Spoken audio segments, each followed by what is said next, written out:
Cara kerja sistem AC. Refrigeran diuapkan di evaporator sehingga evaporator menjadi dingin.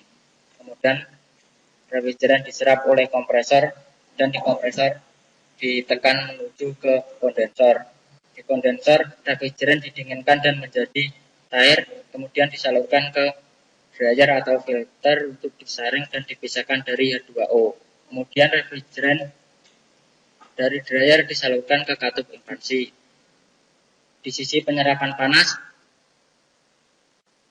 udara dihembuskan melalui sisi evaporator menuju kabin.